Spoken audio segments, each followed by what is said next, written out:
everybody. I am so sorry that I'm not able to be with you this morning. Gosh, had an unexpected setback, but we're going to get through this anyway. So here we go. Today we're going to spend some time talking about what's called the first derivative. Now, you were asked to memorize the first derivatives of some of the special functions. The notation for the first derivative is f prime of x. So f prime of x means the first derivative. Now, when I'm with you, we'll spend some time actually talking about the formal definition of the first derivative. Today, we're going to just talk about how to find them. But it's important that you understand why it's defined the way it is. So for now, let me just say that the first derivative is a rate of change. Now, at this point in your career, you've spent a lot of time talking about rate of change because slope is a rate of change. So anytime you talk about slope, you're really talking about a first derivative, even though you've never thought of it that way before. But, okay, we're going to get that in a little bit. Right now, let's start by talking about how to find the derivative of certain polynomial functions.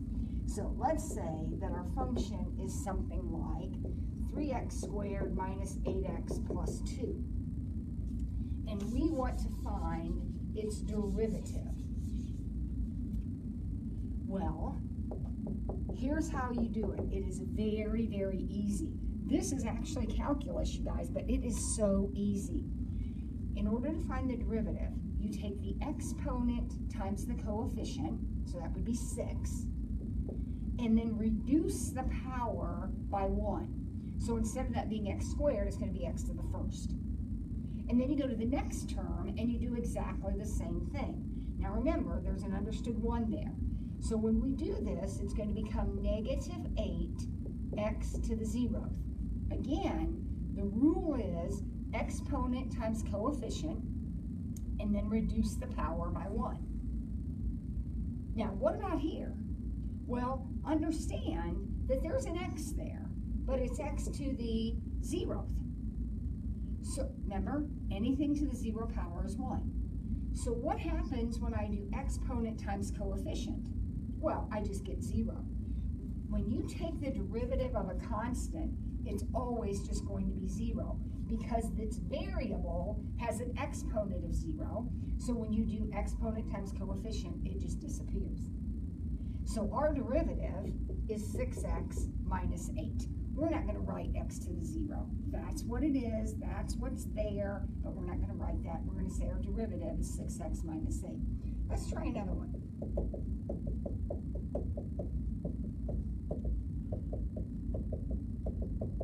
Here we go. Now we're going to find the derivative of this big ugly thing. Very, very simple. One term at a time. So exponent times coefficient, reduce the power by 1. Exponent times coefficient, reduce the power by 1. You're getting the hang of this? Isn't it easy? Exponent times coefficient, reduce the power by 1. And again, I'm not going to put a 1 there. I'm a big kid now. I'm not going to put a 1 there. Exponent times coefficient, reduce the power by 1. It becomes x to the 0th, which I'm not going to write. And then what do I do with this guy?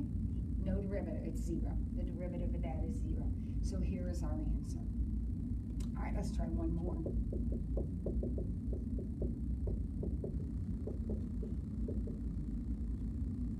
Doesn't matter what the powers are, we can handle it. So what's our derivative? Well, very simply, the derivative would be 28 x to the 6th plus 18x. There you go. That's it. Now, let's look at this for a second. Actually, let's not look at that one. Let's do a different one. Those numbers are too big. Let's suppose that we have 4x cubed minus 8x squared plus 9x plus 1. And I ask you for f double prime, which is called the second derivative. Now, Anybody want to take a wild guess how we find the second derivative? If you said take the derivative of the derivative, you're exactly right.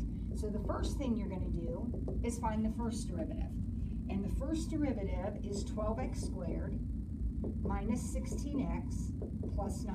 All right, let's make sure everybody's got that, because we're going to go on to some harder stuff. Exponent times coefficient, reduce the power by 1. Exponent times coefficient, reduce the power by 1. Exponent times coefficient, reduce the power by 1. So there is my first derivative.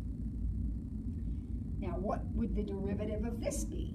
Well, 24x to the first minus 16. So there is your second derivative.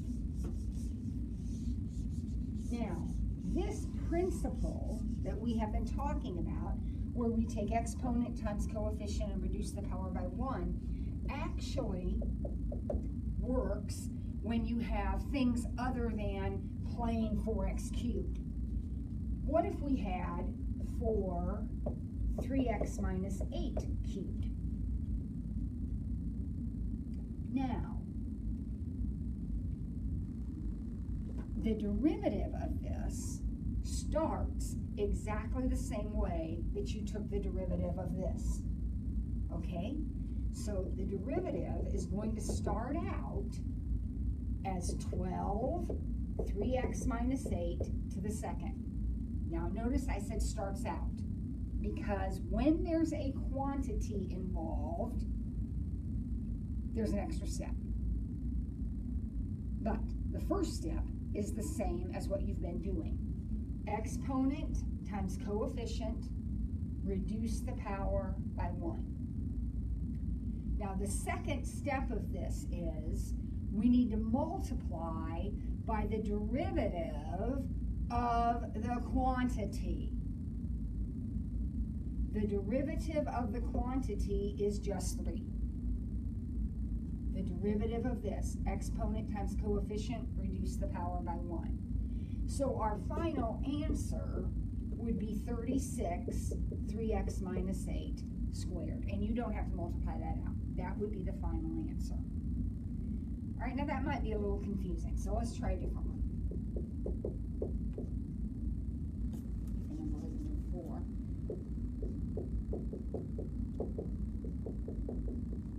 All right, let's take a look at this problem. Now notice it's fundamentally the same as 2x to the 7th. I mean, that's what we got. We got 2 times something to the 7th. Now, the derivative of this would be 14x to the 6th. We've all got that. So this is going to start the same way. The derivative is going to start out as 14, 5x squared minus 2x plus 1 to the 6th. That's going to be the first step. Now, what's the second step going to be? Well, remember, when you have a quantity raised to a power, not only do you do your exponent times coefficient thing, but you also have to multiply by the derivative of the quantity. So the derivative of the quantity, that's just this right here, this guy right here, the derivative of that would be 10x minus 2. So this is our final answer, and you don't have to do anything with that. You can leave it just like that. That would be the final answer. I'm going to try one more. This rule, by the way, that we are using is called the chain rule. And the reason it has the name chain rule is that finding the derivative of a quantity raised to a power is done in pieces. They're like links of a chain. The first piece, which is just exponent times coefficient, and then the second piece, which is the derivative of the quantity itself. Now, as we get into more complicated problems, we're going to have more than 2 links in our chain. We'll cross that bridge when we get to it, but know that it's coming. Let's do one more.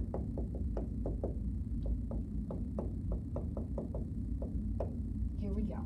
We're going to take the derivative of this. So you know how to do this. You know how to start. 70, 4x minus 8 to the 6th. That's step 1. But what's the second link of that chain? Do not forget this piece. It's a very common thing to forget it.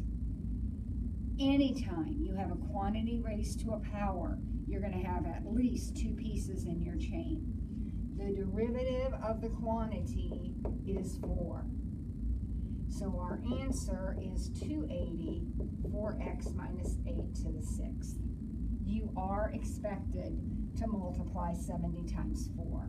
You are not expected to do anything in this kind of situation. Nothing to do there. But this would be considered basic simplification. Okay? Good job. Now, let's look at 2 more rules. The chain rule is one of our rules. We've got that one figured out. You'll practice it a little bit. The second rule that we want to look at is called the product rule. And the product rule is the rule we use when our function is the product of 2 smaller functions. So let me give you some examples of that. The function might be this.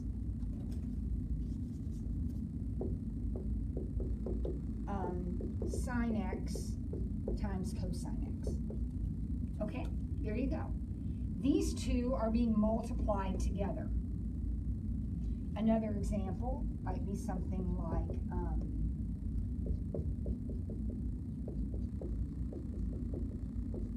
there you go. It's a function that's made of 2 things times each other. Now, here is the rule. All right, I'm going to write down the rule.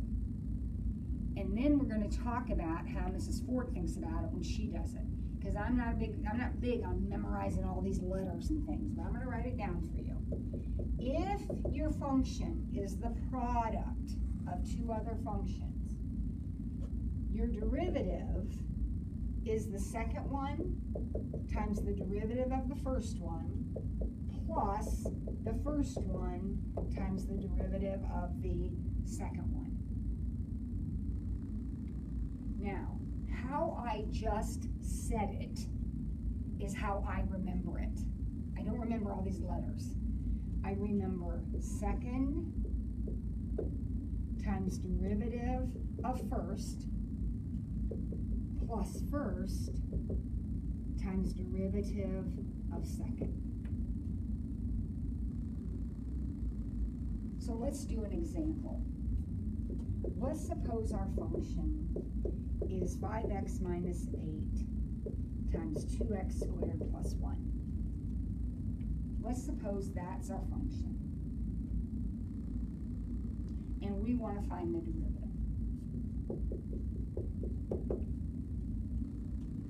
Well, our rule says, okay, first of all, here's the first,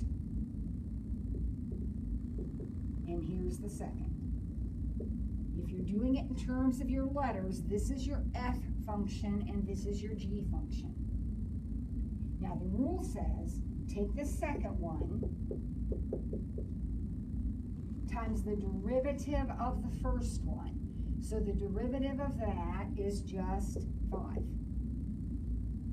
Plus the first one times the derivative of the second, which is 4x. Now you do have to multiply this, so you do have to simplify it. So that would be 10x squared plus 5 plus 20x squared minus 32x, which would add up to 30x squared minus 32x plus 5, if I did my arithmetic right. So one more time, the second function times the derivative of the first one, plus the first one times the derivative of the second one. Now I want to show you something.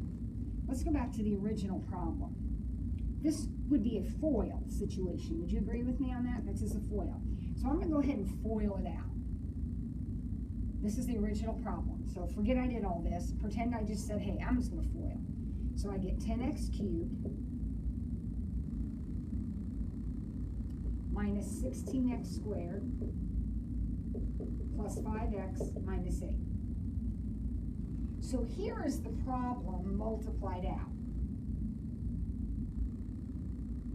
Now what if I took the derivative of that? 30x squared minus 32x plus 5. So could I have done that from the beginning and avoided the product rule? Absolutely. So then you're thinking, well, Ms. Floyd, then why are we wasting time with the product rule? Because a lot of problems, like this one right here, you can't simplify that. If you were going to find the derivative of this, you would have no choice but to use the product rule. So that's why we learned the product rule. There are lots of problems that can't be simplified from the beginning. If they can, if you want to take the time and FOIL that out and find the derivative of that, that's perfect. That will work every time. No one is ever going to say to you, you have to use the product rule. You just need to know it so that you can use it when you have to. Let's try another product rule problem.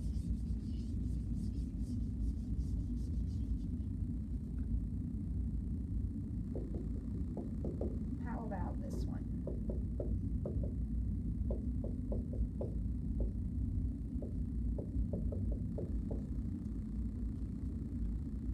Now, for sure, you could distribute and find the derivative.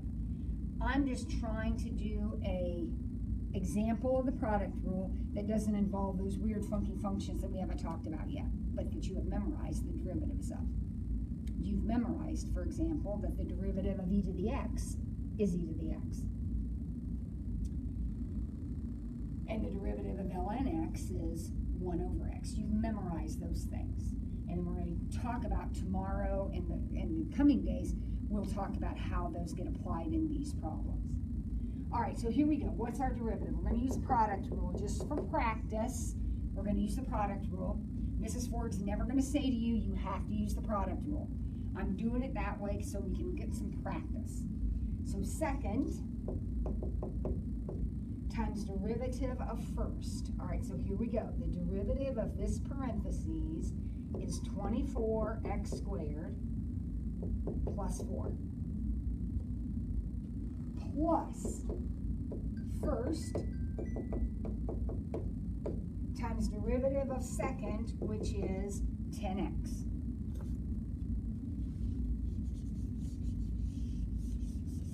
Okay, so one more time, because I'm not going to do a bunch more examples of this.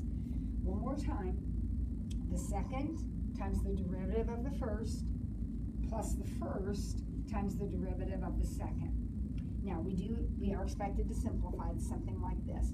So we have 120x to the 4th plus 20x squared plus 80x to the 4th plus 40x squared. So what is that? 200x to the 4th plus 60x squared.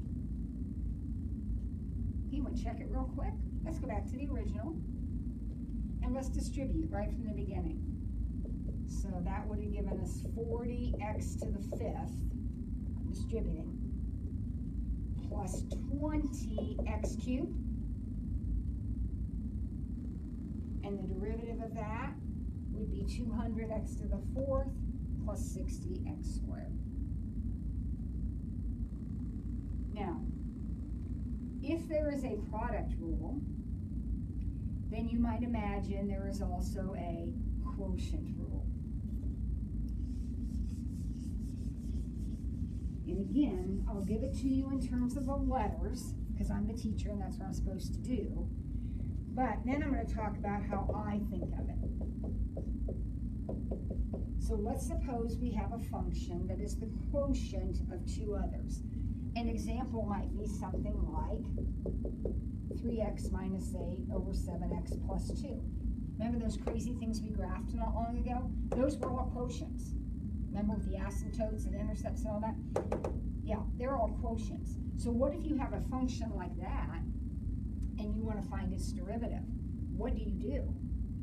Well, the rule says that you take the second times the derivative of the first minus the first times the derivative of the second all over the second one squared. Now again, when I said that, I wasn't talking F's and G's. That's not how I have this thing learned. I know that the quotient rule says second times derivative of first minus first times derivative of second all over the second one squared. Notice that the quotient rule and the product rule are exactly the same on this part of it, except for the quotient, this is a minus, and for the product, it was a plus. Otherwise, they're exactly the same. And that's why I always do it in this order. Even though the product rule could have been done in a different order, this way it matches the quotient rule. I memorize it one way, I never get confused. Second times derivative of first minus first times derivative of second all over the second one squared. All right, so how does it work? What's it look like when I do it? Well, let's go ahead and just look at this problem right here.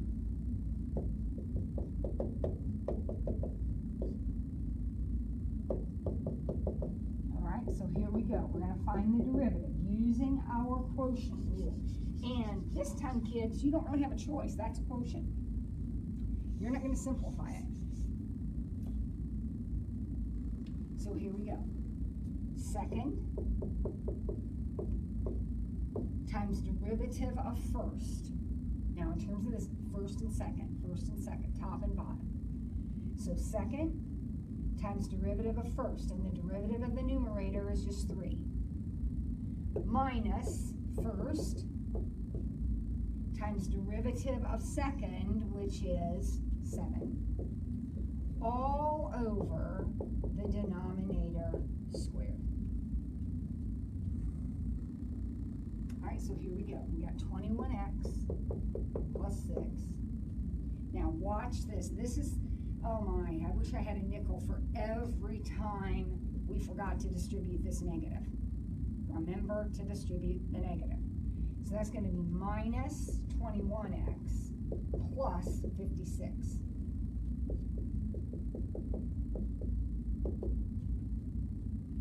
And we start cleaning things up. It looks like we've got 62 over 7x plus 2 squared is our derivative.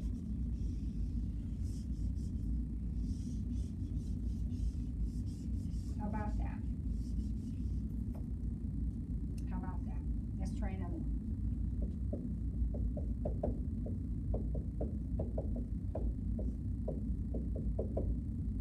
Here we go. I'm going to find the derivative of this guy.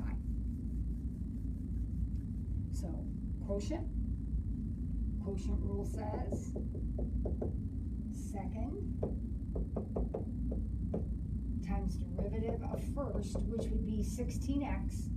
The derivative of that guy is 16x minus first times derivative of second, which would be 3, all over the denominator squared. So let's see what we've got going on here. Looks like we've got 48x squared minus 32x. There's that negative again. It's always going to be a negative in the quotient rule, so please remember to distribute. So minus 24x squared minus 15. You never have to FOIL at the bottom, kids. Never have to. Please don't. I mean, you can if you want, but You just risk a mistake. And so on top, it looks like we got 24x squared minus 32x minus 15.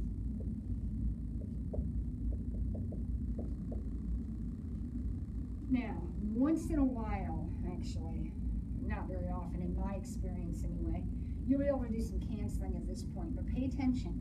The only way this is going to cancel is if this factors and has this as one of its factors, so somehow I get a 3x minus 2 as a factor here, and since that ends in 15, it's not going to be possible for me to get a minus 2 as a factor for this. I hope that makes sense to you. So I'm not going to waste time factoring this. It might factor, but it's not going to help me because the only way factoring would help me is if it could cancel.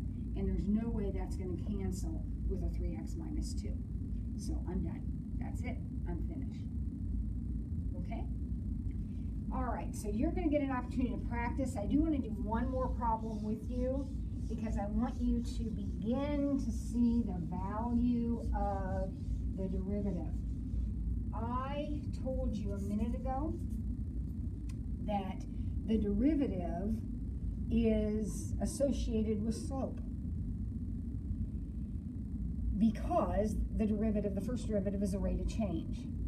And slope is the rate of change in y over x. So the derivative can be linked with slope. So here's the problem I'd like you to consider. Find the equation of the line tangent to 3x squared minus 8x plus 1 at the point where x equals 1.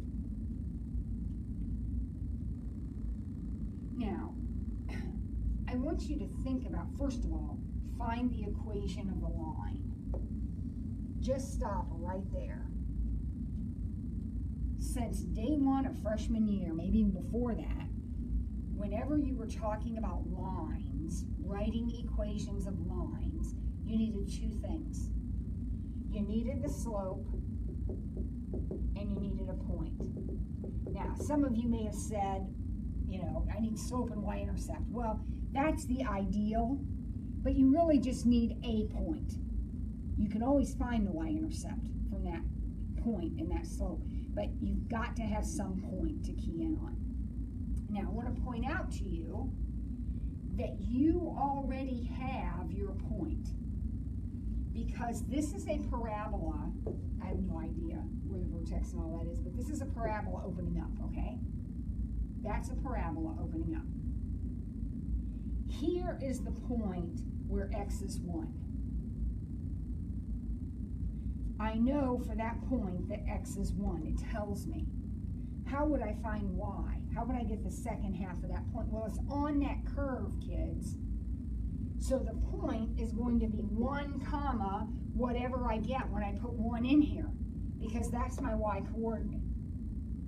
I want to know what y is when x is 1. So I'm going to plug it in, and what is that, 4? So this is the point 1 comma, oops, negative 4. 1 comma negative 4. So my picture's off a little bit, but you get the idea. So the point is given. You don't need to find it. Well, you have to do a little bit of arithmetic there, but you're going to be given the x coordinate. You're going to plug that in, and that's going to give you your y coordinate. Now, what about the slope? Well, that's where this word comes in handy.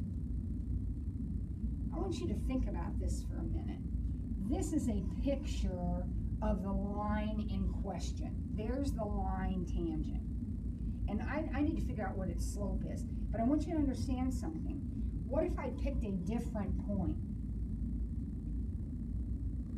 A different point on the parabola would have a different slope. Would you agree with that? So the slope is changing. It's not like a line where the slope is 5 and it just stays 5. This is a curve, and the slope of the curve is changing. When you want the slope of the curve, which is the same as the slope of the line tangent at that given point, you're going to find your first derivative. The first derivative is a rate of change. That slope of that curve is changing. The derivative is going to give you the actual slope. So what is our derivative for this function? It would be 6x minus 8, right? Using our rules. Now, that means that at any point on this curve, the slope is 6x minus 8. I don't want any point on this curve. I want the slope when x is 1. So the slope when x is 1 would be -2. So again, my picture's off a little bit, but at this point, the slope is -2. So, I don't know if you want to do point slope or slope intercept, it doesn't make any difference. I'll do point slope. Y plus 4 equals -2 x minus 1. So y equals -2x minus 2 plus 2 minus 4. I think I did that arithmetic, right? There is the equation of our tangent line. So again, not going to do another example. Again, write the equation of the line. I need two things. I need a point and I need a slope. Where did the point come from? The given. It said, okay, the x-coordinate's 1, so I plug it into my function and I get my y-coordinate. That's my point. Where did the slope come from? Anytime you're looking for the slope of the curve or the slope of a tangent, you're going to use the first derivative. So I found the first derivative, 6x minus 8. And then how did I get my slope? I plugged in the x-coordinate. And that's 1. Plug it in. I get -2. And then I'm ready to write the equation of my line using whatever format you want, as long as you end up with y equals -2x minus 2. Awesome. Your homework tonight is the derivative worksheet number 1. And I hope to see you tomorrow. Have a great day.